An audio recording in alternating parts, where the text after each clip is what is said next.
Comenzamos una nueva temporada de Luces en la Ciudad y, como siempre, vamos a estar contando con una serie de personas que ya son habituales del programa, con lo cual, sin más, y para empezar de lleno a hablar de cine, presento a los contertulios. Muy buenas, Luis Miguel Santos Unamuno. ¿Qué tal, Begoña? Encantado de estar aquí siempre. Muy bien, muy buenas también, Rafael Menéndez Fernández. Hola, ¿qué tal? Y Begoña Gutiérrez soy yo, que vamos a estar llevando a cabo el programa de Luces en la Ciudad, como digo, y vamos a empezar en esta ocasión hablando de una película que es Un método peligroso, que es la última película que ha realizado Cronenberg en este año 2011, que cuenta con un reparto de actores que algunos de ellos ya son habituales, como por ejemplo Keira Knightley, Viggo Mortensen, Michael Fassbender, Vincent Cassel o Sarah Gordon. El equipo con el que suele contar Cronenberg es habitual, pero de esto ya iremos hablando un poquito más adelante. Antes de comenzar la tertulia, creo que lo mejor va a ser que veamos un pequeño tráiler de la misma. Esta película se ha presentado recientemente en el Festival de Venecia y en el Festival de Toronto, en ambas ocasiones a la sección oficial, pero simplemente ha sido eso, seleccionada para ello. Como hemos podido ver, es una historia que está estableciendo una relación entre los planteamientos que tuvieron en un momento determinado de su vida, tanto Freud con Jung y con una de sus pacientes, que está basado en realidad en hechos reales. ¿Qué os ha parecido la película? ¿Quién empieza? Luis. Yo mismo. La verdad que a mí la película, quizá tenga una versión muy especial, a mí se me pasó volando. Tengo que aclarar que soy psicólogo, entonces pues todos los personajes que salían o todo lo que podría ser las relaciones o incluso algunas cuestiones de sospecho que gente no entendería, vocabulario, transferencia, contratransferencia, deseos reprimidos, pues me era muy familiar. Y en ese sentido, para mí sería una película inolvidable. Tengo que agradecerle a Cronenberg, luego diré alguna otra cosa más en contra, que haya permitido poner en carne y hueso, digamos, recuerdos que yo tenía en blanco y negro, las fotos de Freud, las fotos de Jung, que siempre te cae antipático porque sabes que se ha opuesto a Freud. Cuando nosotros hacíamos la carrera de psicología, el mito de Freud era más potente incluso que ahora.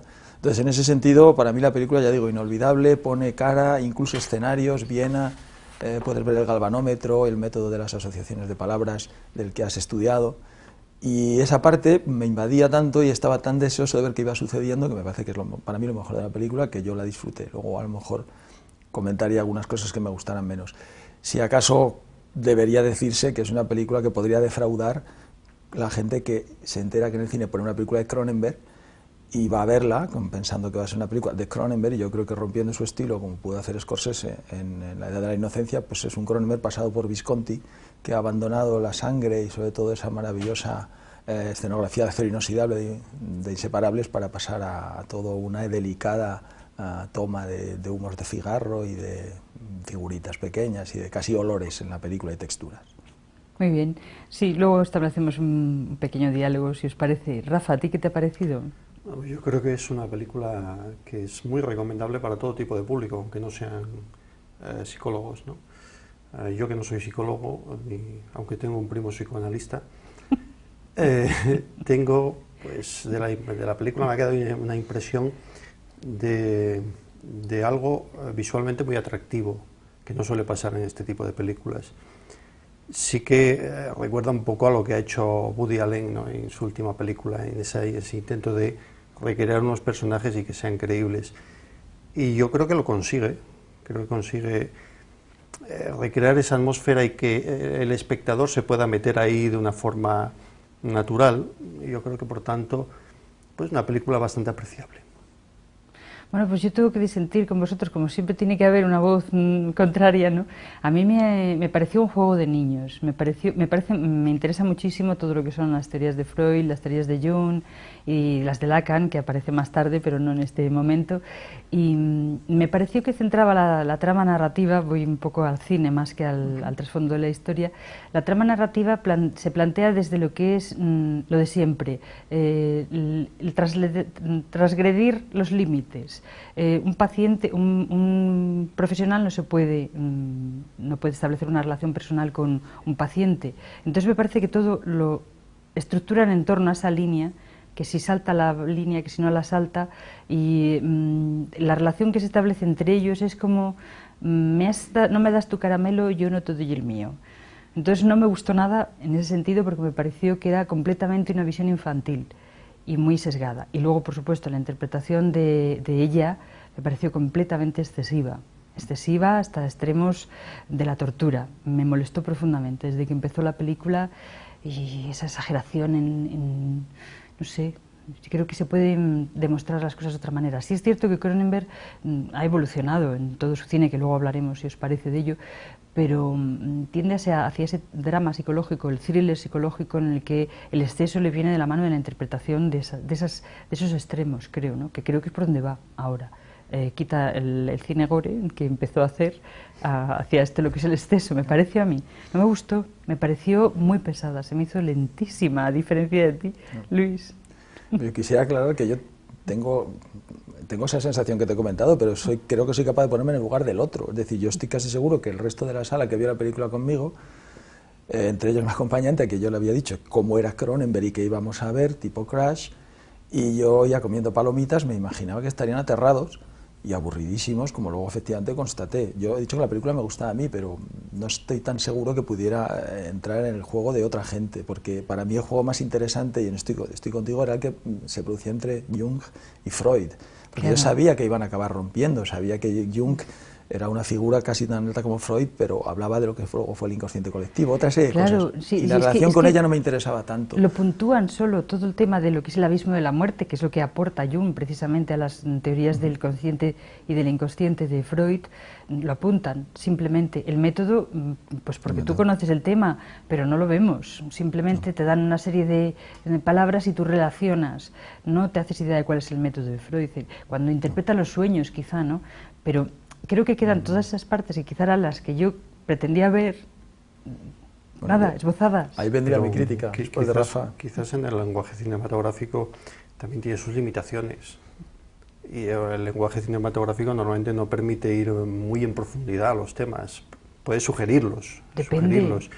Pero claro, si a través del lenguaje cinematográfico queremos hacer un análisis en profundidad, realmente queda una película que la ve el director y dos amigos. No tiene por qué. Yo no sé si os acordáis del método Gronholm. El método Gronholm es una película en profundidad de un experimento que se hizo y tuvo mucho éxito. Sí, pero quiero decir, esto viene de una obra de teatro y no se nota, lo cual es algo a favor del director también. Es decir, el hecho de que no se note que es una obra de teatro en origen, ¿no?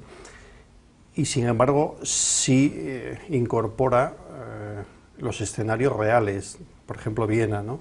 que tiene un papel importante en la película, y eso es otro punto a favor de esa película. Quizás no sea una película para hacer grandes números de público, quizás no esté dirigida a públicos, quizás sea públicos interesados en determinadas cosas, ¿no? Y o que buscan en el cine quizá otras cosas diferentes a lo que ofrecen los géneros, ¿no?